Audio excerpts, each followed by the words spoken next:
Hari Minggu gue diajak, gue ngeliat drum. Entah kenapa gue langsung duduk di drum aja, seneng aja langsung gitu. Iya.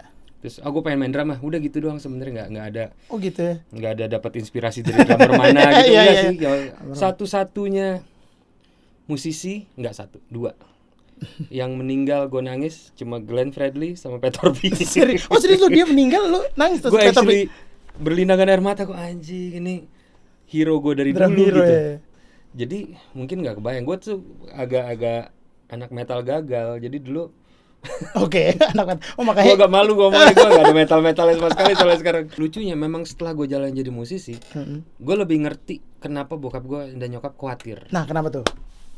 Ya udah gue ketemu Om Yance dong. Gue nggak kenal sama sekali. Om Yance juga nggak tahu nih siapa nih orang gitu. Ya udah pertama itu langsung ketemu, Om saya Ryan gitu. Om Yance cuma begini, ya. Asik. Om Yance kalau nggak kenal kan galak banget mukanya, galak kan? bener-bener. Tapi waktu album pertama itu tujuan kalian tuh apa, Mas? Atau goalsnya lah? Nggak ada, beneran nggak ada goals. Pada saat itu goals kita cuma kita pengen bikin musik, udah. Kurang jago gue. Halo teman-teman, apa kabar semuanya? Selamat datang di Serundeng, seru-seruan bareng Laudeng. So, sebelum nonton episode berikut ini, jangan lupa untuk subscribe, like, komen, dan juga share. Oh iya, jangan lupa nyalain loncengnya juga ya. Oke, so selamat menikmati. Jangan kamu bosan, ayolah semangat, yuk. Serundeng, seru-seruan bareng Laudeng. Nah, terus lu masuk dunia session berarti emang sebelum Pardrive rilis album dong? Iya. Session pertama lu siapa, Mas? Walah, Yang rilis session ya, kalau itu kan reguler kan? gue nggak ingat sih terus terang. Mungkin sama Mas Topati kali ya, orkes. Gue tapi kenal Mas Topatinya gimana ya? Lupa juga. Kalau session pertama gue beneran lupa sih. Oh, oke. Cuma kalau artis yang lama gue iringin di awal ya Rika Roslan, yang tetap jadi band tetap ya. Tetap. Tapi kalau orkes gitu kan ya ganti-ganti ya. Iya benar. Cuma early-nya sama Mas Topati, Mas Indro. Mas Indro juga selain Mas Topati dia punya band sendiri juga. Itu sih. Itu awal-awal ya. Cuma gue nggak tahu itu yang pertama apa enggak. Pokoknya awal-awal lah ya, awal-awal. Oh, sama Terika juga ya awal. Terika yang solo. Terika solo. Dari tahun 2004 itu Terika sempat keluar dari The Groove. Dia bikin album. Nah itu gue diajak karena gue kenal sama Ali Akbar. Oh oke. Ya. Ali Akbar karena dulu ada jam session di studio Mas Indra sama Aksan di Pondok Pinang. Gue sering datang ke situ jadi ketemu orang-orang. Jadi ketemu situ ya. Apa Nikita, Ali Akbar, Mas Agam, Om Mates gue ketemunya di bapaknya Jesse. Bapaknya Jesse. Ketemunya main sama Midang sama Om Mates. Oh oke. Iya. Ya begitu ya. Pengalaman lu untuk masuk gua kan benar lu lulusan luar negeri, cuma kan untuk lu masuk nyampe Indonesia pertama kali ketemu Midang itu deg-degan banget karena kayak sama kan Aksan bilangin gua main di Four Seasons lu gantiin gua ya main sama Midang. Ya udah gua kan nggak kenal siapa Idang Rashidi. Gua kenal cuma gua nggak kenal pribadi, gua tahu Idang Rashidi gitu. Dia nggak kenal gua datang dia lagi di bar, datang, Om saya Ryan Om yang gantiin Aksan gitu. Wah itu dia ngeliat gue kayak, oh kamu yang dari Amerika itu ya? Aja, makin berat ya, makin berat. Duduk. Ya Om, duduk. Gitu. Iya benar. Jadi emang bener pada saat itu label sekolah Amerika Berkeley di kepala gue tuh malah bikin gue berat. Karena ekspektasi orang gue pengen lihat lo main kayak gimana. Iya. Jadi ada gitunya gitu. Iya sih benar. Malah gue, lu nggak usah tahu deh gue sekolah dari mana gitu. Kita main bareng dulu aja gitu ya. Iya benar. Kalau gue jelek ya maaf, kalau gue bagus ayo kita terus gitu. Sedangkan ini lu ada label lulusan luar negeri nih. Malah bikin berat sebenarnya. Karena lu di musik kan lu nggak peduli lu dapat lihat ijazah tuh nggak peduli. Yang penting lu enak apa enggak mainnya gitu. Iya. Gitu. Main di lapangan gimana gitu. Gila sih, keren banget. Nah menurut lo yang membedakan nih Mas, ini banyak juga suka nanya soal session player kan, karena tadi balik lagi gue bilang angkatan sekarang look up to-nya tuh udah session, udah nggak band. Kalau zaman gue masih, gue pengen main musik karena pengen ngeband kan, pengen jadi anak band nih, pengen ya zaman gue Salon Seven, Dewa segala macam. Sedangkan zaman sekarang anak-anak sekarang tuh look up to-nya kayak gue pengen jadi session pengen jadi ini. Nah menurut lo yang membedakan how to be a session zaman lo sama zaman sekarang apa Mas? Nggak ada kali ya, maksudnya tetap sama. Kalau how to-nya sih kayaknya sih sama ya, kita tahu lah apa yang gue sering ngomong, lu gampang diajak kerja sama di bidang apapun itu ya. ya lu mainnya harus bagus, lu orangnya harus asik, lu harus reliable orangnya gitu kan. Dari zaman dulu sampai sekarang sih sama aja ya. Gue lihat musisi zaman dulu tuh lebih gila-gila daripada anak zaman sekarang. Anak sekarang menurut gue lebih baik-baik sih menurut gue. Gila-gila dalam. Jangan gue ceritain nanti. Enggak, gue soalnya waktu dulu kan bener gue kaget tuh pas nongkrong di James gitu sama senior gitu kan. Ceritain gitu, mereka ketawa-tawa tentang kejadian zaman dulu. Iya. Anjing sih orang-orang zaman dulu tai banget sih. Ya, nakalnya tuh gokil gitu. Iya. Nah, sekarang alim-alim ya. Relatif menurut gue manis-manis. Iya. Walaupun ya pastinya nggak semua lah, cuma relatif oke lah gitu. Ya itu yang lumayan membedakan zaman dulu sama zaman sekarang ya. Dulunya tuh di atas gue lagi ya, bukan zaman gue ya. Di atas gue lagi, 80-an tengah tuh yang udah jadi sama segitu. Mungkin kalau kita ngomong sama Om Hari Anggomana ya, situ eranya dia tuh. Bener-bener. Maksudnya kalau sekarang kan, kalau kayak zaman lu mungkin tadi lu bilang lu harus kontak siapa yang lu kenal, terus lu datang ke mereka main gitu. Kalau zaman sekarang kan sudah ada sosial media. Ya intinya kan sama, lu approach orang kan. Iya, approach. Abis lu harus approach dengan bener. Iya. Lu nggak bisa kayak tadi, gue approach Om Idang reaksinya gitu. Iya. Gue bilang, iya Om, gue yang dari Amerika, gue dari Berkeley, gue lulusan cum laude gitu. Mati gue, tendang gue langsung. Ya kan? Gak mungkin begitu lah. Lu tahu posisi dia Idang Rashidi, gue dari Amerika, cuma gue anak pik nih, serang gitu. Santai aja gitu. Iya. Itunya sih sama aja gitu kan. Kalau sekarang lu kontak lewat, caranya mungkin lebih modern, medianya beda, cuma sama aja ya. Nah itu tadi jawaban singkat Mas Ryan tentang how to be a session player di zaman sekarang ya, karena banyak banget, dan maksudnya pasti lu juga sering sharing soal itu kan, kayak tadi gue bilang orang tuh sekarang lu up to-nya pengen jadi session, pengen drummer misalnya pengen jadi kayak lu gitu, kayak siapa, karena udah beda zaman lah. Zaman dulu pengen ngeband, sekarang ya jadi session udah jadi suatu pencapaian lah. Cuma mungkin bedanya ini kali. Kalau dulu kan menurut gua ada bagusnya ada jeleknya. Kalau dulu kenapa mungkin kita nih look up-nya ke band? Karena session player gak bakal kelihatan. Iya, benar. Di TV yang lihat tuh cuma penyanyi doang. Bandnya mau diumpetin di belakang. Lu lihat sosial media gak ada? Iya, gitu kan? benar. Kalau sekarang siapa pasang drum cam? Pasang drum cam. Lu bisa ngeliat, gokil nih orang, keren banget. Lu jadi melihat profesi itu menjadi profesi yang keren. Iya. Akhirnya lu jadi pengen juga, gue pengen iya, benar, gitu benar. kan. Lu bisa ngeliat itu behind the stage-nya juga bisa lu lihat gitu semuanya. Kalau dulu kan ya TV. Orang zaman dulu kalau kamu apa? Saya musisi. Kok nggak pernah kelihatan di TV? Iya, benar. Ya, benar. Gitu kan gitu ya. Benar. Musisi kan nggak harus selalu di TV. Di TV, gitu. benar. Tapi dulu begitu. Yang kita lihat ya Dewa, Padi, Seven. Iya, benar. The Groove. Iya, ada Groove. Iya, benar. Mindset orang dulu tuh jadi musisi harus nongol di TV ya. Kalau video klip. Iya, video klip. Kalau belum nongol di TV kayak musisi apa nih gitu kan. Iya. Kalau sekarang aksesnya kemana-mana. Aksesnya udah banyak ya. Ya gitulah. Iya. Nah, kemudian lu masuk di band pengiring Glenn Fredly itu di tahun 2007 ya. Nah, mungkin yang buat maksudnya cerita itu pasti banyak lah. Mas Ryan ada band pengiring Glenn Fredly yang dinamakan Baku Cakar dari 2007 sampai 2020 berarti ya terakhir ya. 13 tahun tuh Mas ya. Iya, Baku Cakar sendiri 2008 sebenarnya. Oh, Baku Cakar, nama Baku Cakarnya. Ya. Berarti masih formasi lama. Pas gua masuk masih Berry, Irwan Simanjuntak, Rejos masih ada. Oh iya, masih Rejos ya. Nah, terus kan seiring berjalannya waktu lu dikenal sebagai orang suka bilang musik directornya Glenn Fredly lah. Itu gimana ceritanya Mas? Sejak kapan, terus gimana prosesnya sampai akhirnya lu jadi kepala geng? Kalau music director enggak lah. Kalau music director menurut gua lu bertanggung jawab terhadap aransemen semuanya gitu. Kalau di Glenn aransemen kita kerjain bareng-bareng gitu. Gua band leadernya lah. Oh, oke. Band leadernya ya karena awal gua masuk 2007. Jadi gua main sama Glenn sebenarnya udah dari sebelumnya, cuma sebagai penggantinya Nyong. Oke. Dari 2005 2006 gitu gue pernah main sama Glenn sekali gitu. Cuma mulai tetap tuh di 2007 tengah atau akhir gitu. Oke. Nah, nggak lama setelah gue main di situ, Irwan Simanjuntak keluar. Dari Likumahua keluar. Nah, itu menurut gue dua pentolan di band itu. Oke. Sehingga dengan keluarnya mereka dua orang ini, bandnya kacau. Oh, oke. Oh, ada fase itu ya? Ada. Oke. Bandnya bingung nih. Iya. Leadernya nggak ada soalnya. Iya benar. Lu mau main lagu yang mana ini, terus nentuin janjian apa sih, nggak ada, semua tunggu-tungguan kan. Oke, iya. Nah gue ngomong sama Glenn kayak band lo, nah abis ya band lu kayak perlu ada yang mimpin nih. Gua lu bilang yang paling lama di situ udah ada tuh Dinut yang masih stay. Masih stay. Dinut aja kali gitu, atau gua nggak usah gua ngomong gitu. Terus nggak lama Glenn ngomong balik, lu aja Dian lead bandnya. Gua gitu kan relatif baru ya. Ya pendek cerita gue iyakan. Ya udah, jadi karena bandnya, kalau gue udah dikasih mandat lu yang leadnya, gue aturin nih gitu. Cuma kalau enggak, ya gue nggak mungkin inisiatif gue ngatur kan, siapa lu gitu.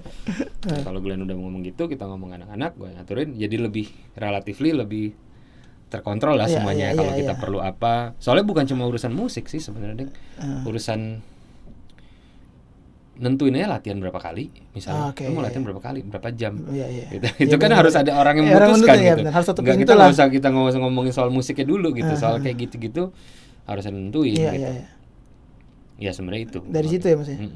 Berarti itu 2008 itu 2000 berapa 2007 ya, penunjukan itu 78 lah. 78 itu ya. Soalnya di situ belum ada Haringoman, belum ada Bonar. Benar. Belum ada Rifka. Yang ada cuma gua, Dinut, Niki, Bungkena tuh udah ada. Oke. Nah, sering berjalannya waktu, apa suka dukanya Mas jadi band leader Bako Cakar? Jadi band leadernya ya? Iya kan? Kan lu mau diapain? Ya pastinya lu punya tanggung jawab lebih ya.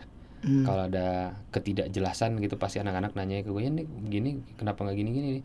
Lu jadi mesti mikir lebih lah. Tapi memang ya itu tugasnya. Gitu kan. Gue sekarang nggak kepikiran sebenarnya hal-hal di luar musik yang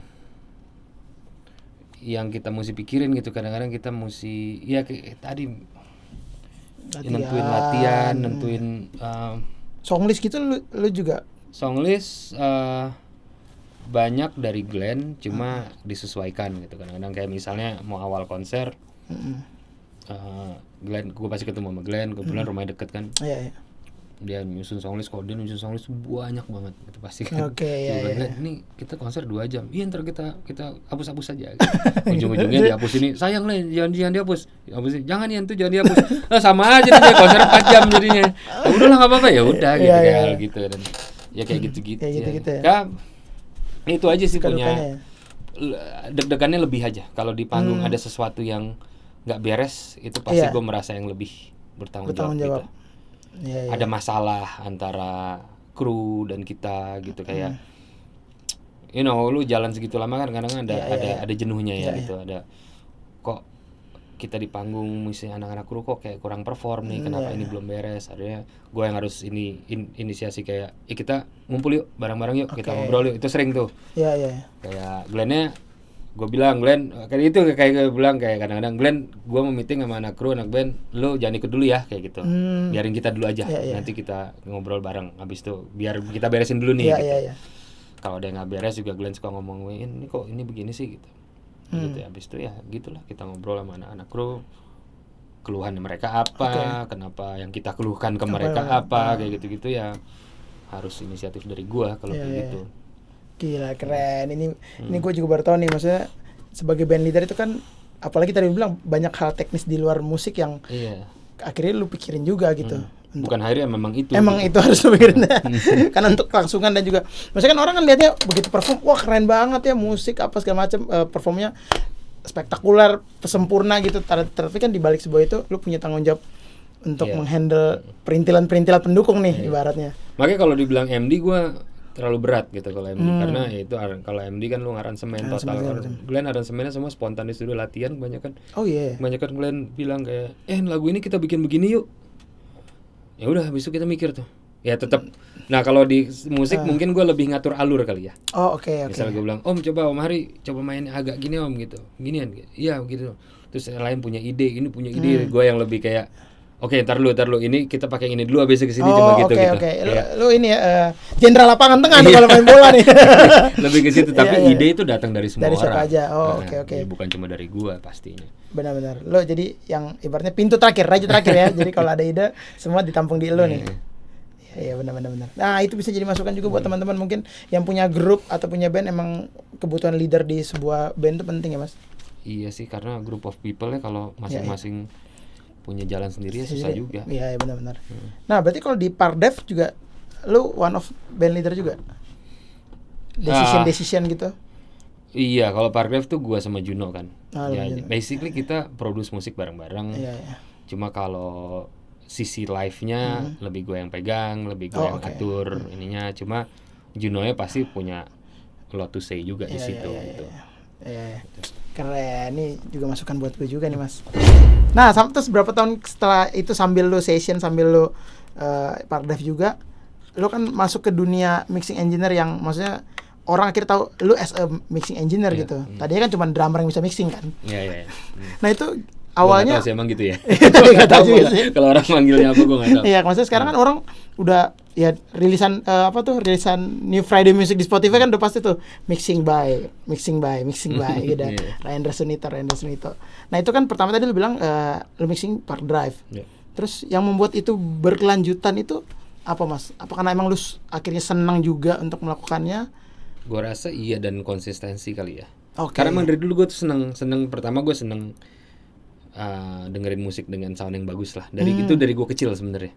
Dari gue SD ke SMP tuh gue seneng speaker bagus gitu. Lu udah notice itu ya? Udah notice itu, dan walaupun paling punya bokap gitu kan. Gue dapat uang apa ya, ulang tahun apa lu sedikit, gue coba beliin ampli hi-fi gitu yang dulu tuh orang punya CD player di kamar itu mewah sekali. Jadi itu impian gue pengen punya CD player. Gue nabung, akhirnya gue bisa beli CD player. Dengan speaker ya pelan-pelan. Jadi emang gue punya ketertarikan. Terus gue ngerekam band gue yang waktu SMA itu juga pakai tape deck yang dua kaset ya. Jadi gue rekam ke sini.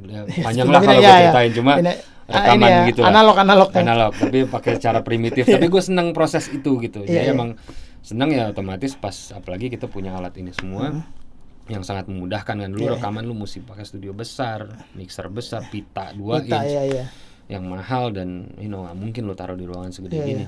Sekarang kan lu punya fasilitasnya semua, jadi lebih menarik lagi buat gua, dan gua ngejalanin itu terus. Mungkin lama-lama akhirnya orang notice juga kali ya gitu ya. Tanpa gua harus berkoar-koar gitu kan, yang penting lu kerjain terus aja gitu.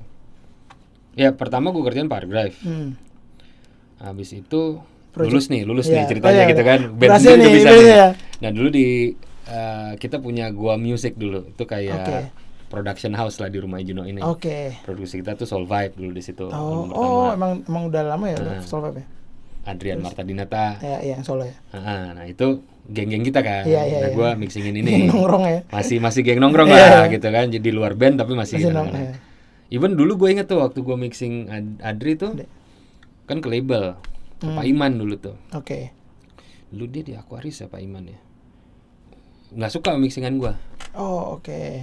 Habis itu dilempar ke Tommy dulu. Ingat gue. Tommy Utomo. Itu gue kayak aduh wah gimana ya, bukan nggak gitu ya, lu mixingan nggak ada daging yang nggak tebel gitu. Apa low-nya kurang Pak? Bukan masalah low-nya kurang, gue ngerti, gue udah pusing deh. Itu udah hubungan sama orang lain kan. Ya kayak gitu udah mulai kayak waduh ini gimana ya gitu. Dia revisi mulu sampai gue juga bingung gue mau ngapain lagi gitu. Tapi itu proses belajar gitu. Benar. Habis itu ya gitulah. Akhirnya ya, tapi maksudnya setelah itu masih ada lagi kan yang order masih di luar tongkrongan, di luar tongkrongan akhirnya mulai ada gitu kan yang gue beranikan diri. Ya banyak lah kayak bukan batu sih, rintangan kayak komplainnya Pak Iman dulu kan. Ya which is gue dengerin sekarang ya benar juga sih. Ya cuma pada saat itu gue tidak mengakui loh, maksudnya masa mixingan gue jelek. Cuma lu harus turunin ego lu, nih orang udah pengalaman nih gitu. Walaupun menurut lu dia salah, cuman ntar dulu lu analisa dulu nih kenapa. Sekarang gue baru bisa ngerti, oh ya kenapa dia ngomong kayak gini dulu. Itu perlu proses kan. Proses ya benar-benar. Lu kadang-kadang ngerjain sesuatu dikomplain sama orang kayak enggak ini udah bagus kok. Iya benar. Cuma lu lupa orang itu udah puluhan tahun yang ngejalanin ini. Iya. Nah itu yang kita nggak pernah tahu kan, karena ya kalau gue pribadi ya taunya ya lu as a mixing engineer, dan sekarang udah banyak banget hasil karya lu yang nongol di platform digital gitu. Ternyata kan banyak yang ups and down-nya juga, naik turun. Apalagi berarti lu belajar sendiri mixing itu atau lu sempat sekolah yang? Gue sempat belajar, ya kayak gue bilang di Berkeley ada sih pelajaran dasarnya. Mic, normal lah, kondenser, basic lah, dynamic, terus EQ, kompresor, apa. Cuma akhirnya kan harus hands on, harus megang sendiri, harus nyobain. Ya bisa dibilang banyakan belajar sendiri akhirnya, baca-baca. Apalagi sekarang YouTube kan, wah, Iya, makin iya, banyak lagi benar-benar, bisa benar-benar. dikulik gitu. Iya benar. Nah menurut lo kesusahan mixing musik di Indonesia sekarang apa mas? Apakah jenis musiknya atau Enggak di Indonesia ininya aja atau- sih semuanya kalau menurut gua. Hmm. Musisi kan punya ego ya, Hmm. punya taste, dan itu kadang-kadang once lu udah jadiin ini sebagai bisnis, Mm-mm. itu lu mesti pinter-pinter mainin itu. Contohnya, Oke. gue mixing lagu gue nggak suka sama lagunya, Nah itu biasa gitu kan. itu berat tuh. Maksudnya berat. Lu harus switch kepala lu kayak, oke sekarang ini kerjaan, lu anggap ini kerjaan, Oke. tapi lu tetap harus profesional, lu harus tetap ngelakuin sebaik mungkin lu bisa, walaupun hati lu nggak di situ. Iya. Unless lu mau jadi musisi yang idealis sekali, gue terima data, gue nggak suka lagunya sama orang Oh, lain iya. aja, itu nggak apa-apa. Kalau emang lu milih jadi musisi kayak gitu, nggak apa-apa banget. Iya. Gitu. Gue pun pernah melakukan itu. Gue diminta produce sesuatu yang bener-bener kayak bukan gue akan bilang Oh. bahwa karena itu udah di luar batas gue. Iya. Gue bilang jangan sama gue deh, karena gue cari alasan yang Iya, lebih iya, manis iya. lah gitu ya. Pokoknya gue nggak ini lah, jangan sama gue deh. Iya, iya, Pernah iya. gue melakukan itu karena udah lewat batasan. Cuma batasan itu kan lu sendiri yang nentuin. Tentuin benar. Mau lu mau sempit idealis banget, atau lu agak lebarin dikit, apa lu mau lebar total, apapun lu hajar. Iya. Ujung-ujungnya kalau ini bisnis ya tergantung lu lagi butuh uang apa enggak. Ya, kadang-kadang fair-fairan gitu Fair-fairan kan. ya. Kadang-kadang kalau lu lagi butuh uang ya udah di sini gue kerjain enggak apa gitu kan. Kadang-kadang Iya. gitu. Kalau lu lagi santai, lagi aman nih semua. Lagi kuat ya. Salah itu. Lagi kuat Maksudnya- banget. Ya itu normal. Iya. Cuma Iya. ya itu lu ngerjain sesuatu yang lu nggak terlalu suka, kadang-kadang harus lu kerjain dengan sebaik mungkin tetap. Iya. Karena kalau lu ngerjainnya setengah-setengah mendingan nggak usah. Iya. Nama lu yang jelek jadinya. Benar. Kan nama lu kan akan ada di Ada credit di situ, title ya. iya. Ya benar-benar. Nah itu tuh ego ya. Maksudnya ya itu bermain musik as a player juga kayak sama. Iya. Ya jadi engineer juga sama ya. Gua malah salah satu yang berhenti gua main di orkes TV itu salah satu itu. Kalau ini oke. kayak gua belum pernah cerita nih. Itu kenapa? Mas? Gua nggak usah cerita nama orang dan judul lagu lah pokoknya. Oke. Gua duduk di satu orkestra latihan. Hmm. Gua dapat satu lagu slow, lagu bagus Oke. dari band Indonesia, Hah? tapi di atas ada tulisannya disco. Oke. Tanya dong sama arrangernya, Mas, ini lagu ini bener kita mainin disco? Udah main aja, orang TV-nya suka. Wah, drop gue langsung di situ. Oh. Menurut gue lagu itu nggak deserve Nggak di disco. situ, oke. Nggak gitu cara maininnya. Iya. Itu ego gue anjing nih, gue main kok lagu bagus-bagusin bikin disco. Itu gue Lu bergejolak iya, ya, bergejolak ya. Anjing nih jelek banget. Terus pada suka lagi. Goblok lu suka gitu kan. Ini kenapa lu pada suka sih gitu? Iya. Oh iya. Ada kayak gitu Ada ya. kayak Jadi gitu gue ya. ini gue setengah-setengah nih gitu kayaknya. Kayak gue nggak di sini nih gitu. Ada gitunya sih. Ada gitunya ya. Ya bener, daripada kan jelek ya, daripada gue marah-marah, mood Iya, gue iya. jelek, apaan sih lu main kok marah-marah Iya, gitu, padahal iya. buat orang lain biasa-biasa Biasa aja gitu, aja. santai aja main. Cuma agak susah tuh waktu itu di gue, Iya. entah kenapa Oke. gitu. Mendingan gue ngiringin dangdut sekalian. Iya, Emang iya. dangdut. Dangdut. Kalau lu siapa misal Inul gitu Iya, namanya itu lagi, ya udah dangdut. Iya. Proper. Emang lagunya dangdut. Serius gitu kan. Nggak yang ini dijadiin disco gitu. Iya. Ya itu ego lah balik lagi. Iya. Ya. Sedangkan di posisi lu saat itu mengharuskan ya ego lu benar-benar Iya. arrangernya pun soalnya oke kan. Itu dia. Jangan so-soan loh. Iya benar-benar. Tapi ya benar jadi seperti yang gue bilang, makanya orang di luar musik melihatnya jadi musisi ya udah musisi gitu. Tapi begitu kita masuk ke dalam dunia musiknya banyak banget kan banyak banget apa ya kotak-kotaknya gitu. Jadi kayak kita bisa milih gitu. Kayak tadi Mas Ryan mau milih main di orkestra dengan segala macam plus minusnya, mau jadi engineer, mau jadi session player gitu. Iya. Jadinya sebegitu luasnya ya. Iya. Akhirnya lo memutuskan untuk udah deh gue nggak. Bukan gara-gara itu total sih. Cuma itu Salah satunya. bikin drop gue kayak aduh malas gue main di tempat ini gitu. Bukan tempat ini, bukan karena orang-orang Orangnya, ya. ya. Karena sifat kerjaannya seperti itu. Ya. Iya. Jadi membuat lo kayaknya nggak lo ya. Iya. Gila menarik banget ceritanya nih. Nah kalau terus balik lagi ke mixing Mas, lu berarti prosesnya adalah misalnya orang nawarin lo, Mas, gue mixing lagu sama lo, lu dengerin dulu lagunya baru baru dealing baru oke, atau lu deal dulu baru oke baru terima lagunya? Biasanya kalau mixing gue bisa kontrol ego gue sekali kalau mixing. Oh oke. Karena gue tidak menaruh ide musikal gue. Gimana ya kalau mixing kan lu pokoknya poin gue mixing adalah apapun yang dikasih ke gue akan balikin sebagus mungkin gue bisa. Secara sonic quality gitu ya. Tapi bukan konten musiknya. Gue kan tidak meng-create konten musik ya. Jadi gue mixing tuh biasanya apa aja gue hajar. Karena beda di kepala gue tuh beda. Mixing tujuannya beda. Kalau produce, aransemen beda sama mixing gitu. Itu kalau ada konten musik dari lu yang lu masukin ke situ.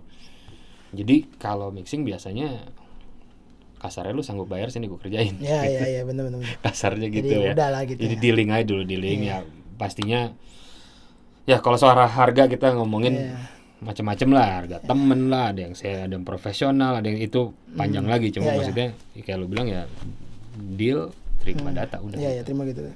Gitu. Jadi buat teman-teman yang mau mixing di Mas Ryan bisa langsung ada manajer yang bisa langsung DM aja nih @Ryan Rasunito. Bener kan? Di DM. Iya. Banyak juga yang dealing pas dari DM gitu, maksudnya bukan dari WhatsApp doang gitu. Banyak kan? Gitu, jadi bisa langsung nih karena nama dia sudah 3-4 tahun belakangan nongol terus di semua credit title YouTube teman-teman musisi di Indonesia ya. Amin. Cuma gue mau curhat dikit soal YouTube tuh. Kenapa tuh? Untungnya kalau relatif musik-musik sekarang yang produsernya anak-anak muda, artisnya juga anak-anak sekarang itu bagusnya. Kalau lihat credit title, ada nama lo? Bukan. Ada nama credit title musiknya. Oh iya. Produce ngisi siapa, mixing siapa, mastering siapa, manager apa segala macam. Record di mana? Kalau justru artis luar lu lihat. Yang ada tuh kredit videonya. Iya benar. Sampai orang wardrobe ditulis. Tapi yang musik produce by siapa nggak ditulis. Iya. Masuk akal menurut gue, itu kan konten musik ya. Iya benar. Kadang-kadang justru anak-anak sekarang yang di Indonesia nulis. Iya benar. Kalau coba lihat ya di YouTube, artis-artis luar tuh justru malah nggak nulis. Dan artis-artis kita yang gue nggak tahu bisa dibilang artis label besar apa enggak, gue nggak tahu lah. Cuma jarang kayak gitu ditulis. Malah orang video sampai asisten kameramen gitu tulis nggak masuk akal, tapi di musiknya lo nggak tulis sama sekali gitu. Iya. Gitu curhat gue tentang video musik di YouTube. Iya benar. Justru yang indie yang sendiri. Iya, tulis malah lebih dihargai. Lebih harga ini ya. Kredit videonya juga pasti harus ditulis. Iya kan. benar. Cuma biasanya musiknya nggak ada. Jangan sampai dilupain. Video. Iya benar. Nah itu tuh buat teman-teman yang lagi rilis tuh harus bukan sebenarnya ditunjukin siapa aja yang terlibat di dalam proses pembuatan. Soalnya kita sekarang udah nggak ada kaset kan, udah nggak ada CD. Iya, nggak bisa baca ini ya. Informasi kita kan dari bukletnya kan. Sekarang kita pengen lihat informasi di situ nggak ada juga di YouTube gitu. Iya benar. Ini siapa nih ngisi gitu? Iya. Di Spotify, Apple Music juga gue juga nggak ngerti kenapa nggak ada. Iya, Spotify nggak ada benar. Cuman ada written by sama produce by doang. Padahal bisa kalau dibikin kan. Iya bisa. Benar. Nah itu ya semoga kedepannya lebih baik lagi ya, itu bisa di adjust lagi ya. Karena maksudnya tetap kita harus menghargai siapa aja yang terlibat di dalam produksi musik tersebut kan. Iya betul banget nih. Keren. Ini ngobrol sama Mas Ryan ini menambah wawasan, gue kayak merasa 5 tahun lebih tua lagi lah. Nah Mas, biasa gue suka tanyain ini nih ke teman-teman yang lain nih. Jadi kan banyak juga teman-teman yang tadi gue bilang pengen jadi musisi, pengen jadi session player, sedangkan mungkin mereka baru mau masuk atau mungkin udah nginjekin kaki, cuman bingung kan begitu masuk, ternyata musisi tuh luas, ada yang bisa mulai dari band wedding dulu, bisa mulai dari band regular dulu. Nah mungkin 3 suka dan 3 duka menjadi musisi versi lo Mas. Masa banyak-banyak, 3 banyak banget. Ya udah 2,5. 2,5. Ya 2 juga boleh. Duka sih tadi misalnya ya kadang-kadang di awal lu impian bermusik lu kayak lu pengen main musik yang lu suka, ego lu segala macam, padahal pasan itu sudah menjadi pekerjaan lu. Musik itu bukan hobi lu lagi gitu. Lu kehilangan salah satu hobi lu, yaitu bermain musik. Dulu kan hobi. Iya hobi, benar. Kalau sekarang itu menjadi kerjaan lu gitu. Alhasil lu mesti kompromi dengan ego lu sendiri. Itu lu yang nentuin sendiri. Kalau kayak tadi ya gue batasi kira-kira di situlah cerita gue tadi. Cuma kadang-kadang as simple as lu mau create musik, lu mau jual musik, tapi musik lu nggak ada yang suka. Lu mesti adjust taste lo. Kalau lu nggak mau ya udah terserah.